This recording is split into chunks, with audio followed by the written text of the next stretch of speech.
Justin Thomas announced that he is not currently healed. In fact, he underwent a back surgery, which you always hate to hear. This is a microdiscectomy, which he had at this point. That would have been last week. It would have been last Thursday. And Greg, when I start thinking about players and golfers getting back surgeries, I hate it. I don't like it either. And I don't like it because of past results. Now, there have been some successful ones. I don't think Tiger Woods wins the 2019 Masters without the back fusion. But at the same time, he's had 7 back surgeries in 11 years. Will Zalatoris has had a second back surgery. You may not know this about me, but one of my passions other than the game of golf is Nerf basketball. Nerf basketball and weightlifting. And I follow a lot of this stuff on Instagram and social media, and I read about it. It's an interest of mine. So I'm no expert, but I'm very interested. And one of the strength and conditioning coaches that I follow talks about back surgery in this way. He says there are 3 options. A third of the time, they work, and the pain goes away, and it gets better. A third of the time, nothing happens. It doesn't get any better. And a third of the time, it gets worse. And about 25% of the time, when you have a back surgery, you end up having another one, which is where it gets really concerning and where you start thinking about Tiger having 7 and 11 years. So, look, I don't know what happened with JT. I don't have any clue if he actually needed it or not. But knowing that, it worries me anytime I hear back surgery, because you just don't know how you're going to recover from it. I don't believe there are any routine, easy back surgeries. I don't think it matters how good the doctor is. I just think it's a mystery. So this is concerning news to me. Here's JT had to say he had some nagging hip pain for a handful of months. That's what he said. After some time off and worsening symptoms, he had an MRI, and it revealed that he had a disc problem that needed to be treated. So he went to New York and had this done. He said, my next few weeks, Mark, will be a lot of resting before the rehab process begins. He does not have anything close to a target date for his return to competitive golf, but did acknowledge that he certainly will miss time to start the 2026 season. Yes, this is sad. I've got a few observations.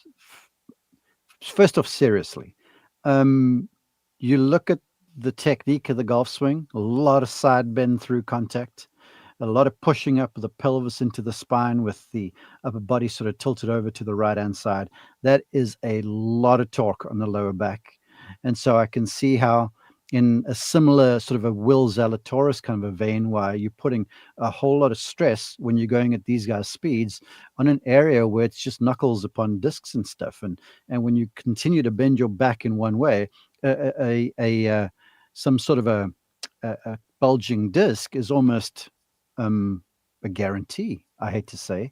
So golf swings in the modern game are lending themselves to this sort of an injury, because everyone, and this is where golf teachers, and I'm now on my podium, golf teachers need to start paying attention, and they need to start not doing the stuff and showing young kids the stuff, because I'm watching more and more kids come out with this massive side tilt going on, trying to hit the ball on the upswing with their hands out in front of them to lower spin.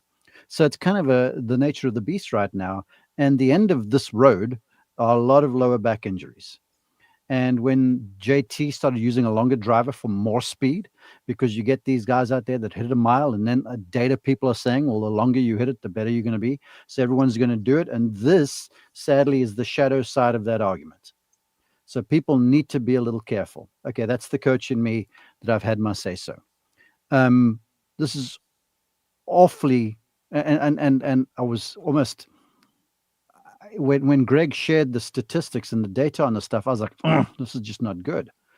because like we're seeing Will Zalatoris right now, and he's showing videos going, I feel great, looking forward to coming back. Tiger Woods does the same thing. Now, granted, he's riddled with injuries and stuff, but once you have this discectomy, which is a shaving of the disc, if you continue to swing in the same way, you're going to have the same thing happening. And what comes after this is back fusion. And after back fusion, then, like Tiger says, that torque and that force starts going elsewhere into knees and ankles and other joints and stuff. So this is not a nice spot to be. And I'm certain once the rehab's done, JT may investigate this thing. But ever since I watched him as a kid, he swung like he did. And then just lightheartedly, JT, bro, couldn't we get a better picture for this post? It's like he's standing in a lineup. I'm like, smile. And I know it's not good news, but gosh, what is the picture all about? This looks like they are, validating life in a hostage video. This Oh is my gosh. like it's insane. He's wearing like sweatpants shorts with a flannel button down, his Grayson hat. I mean, it's a full body shot for some reason. I have no idea why it's a full body shot. Definitely doesn't need to be. Didn't even need to be like a video at all. Looks like he's just been arrested off the streets. Yeah, it's crazy. I do think, and Mark made a good point there, Greg, that I think is interesting, and I'm sure we've talked about this before, is there's the recovery to this, right? There's the physical recovery to this. And then there is maybe trying to make adjustments to your swing so this doesn't happen again, which is what we saw Will Zalatoris do unsuccessfully, right? So even if the injury doesn't linger, the effects of this injury and potentially prevention of it might linger for a while. Yeah. And you don't know what he's going to do. Now, it's such a tough one for so many reasons. Is there another I know he and his dad still work together, but a lot less. He kind of stepped away and started taking the bull by his own horns, or taking the bull by the horns with his own game, I should say. No, Matt Killen's involved, bro. Matt Killen's back on the scene. Okay, I've heard that name before. He's been involved. Does Matt Killen help him rebuild a swing? Do they determine that that's the issue? The other thing about this, Rick, is JT said, as you read, I had an issue in my hip, and then they found a problem in my back. In my experience in talking with physical therapists, that almost always goes the other way. You have an issue in your back, it's because of an issue in your hip. And the issue in the back doesn't. And then here's the other thing about the MRI. Okay, this is another thing that I've read about.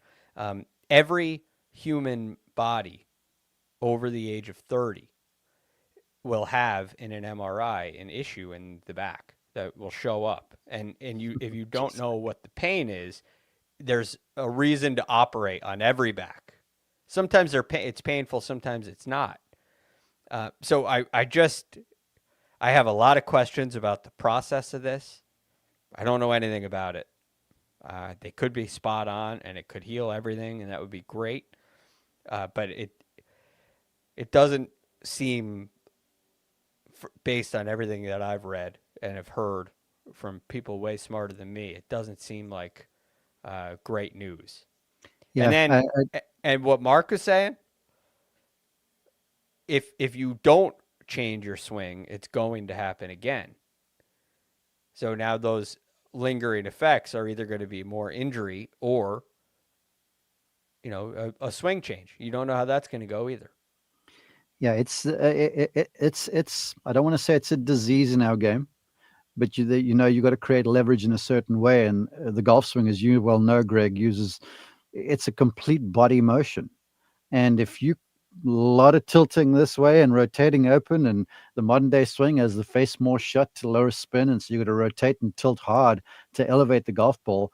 And if you don't, the golf ball hooks, and if you don't do that fast, the ball doesn't stay in the air because the spin is down. So you got to go harder and harder and harder. Then when you get a longer golf club in your hand, there's gravity's unbeaten, man. And so that's where I just hope people listen to me. And if then they need to watch someone like a Kyle Berkshire, who creates speed with longer, softer, more footwork, and not as much tilting in his body, and tees the ball way forward and way high in the stance. But when you do that, you place less tilt on your body to hit the thing on the up. But as the ball's farther forward, your dispersion can get a little wider too, which these guys can't afford. So it's a bit of it's turning into a bit of a disease. And sadly, I hate to be a bearer of bad tidings, but we're going to see more of this stuff. My only concern is that JT comes back too soon. The one thing Xander Schauffele did well, and that was just with a rib injury, right, is he took a lot of time off. But then we kept on talking. Remember when Xander came back, is like, gosh, now he's got to catch up with the guys he's been competing against. And he hasn't played under pressure for a while, and that's different. So if I was JT and these people, I'd be like, just put a pin in 2026. Let's just make sure that you are completely well and we know where we're going technique-wise for 2027 and beyond. Or else Kyle Porter may as well pay me his bet right now. JT did say, I want to be very smart and patient in letting my disc fully heal so it's not an issue again. Easy to say when those events start, next year and everybody's gearing up for the Masters and everything like that might pull JT back to the golf course. We'll see. Yes, Mark. The good news in this is these boys with Tiger Woods, who's had this procedure done how many times? And maybe Tiger just says to him, look, bro, I'm in as good a shape as anybody. Let me give you what this is like. I've seen where you're going. And so hopefully he takes heed. I'm sure he does because he listens to Tiger.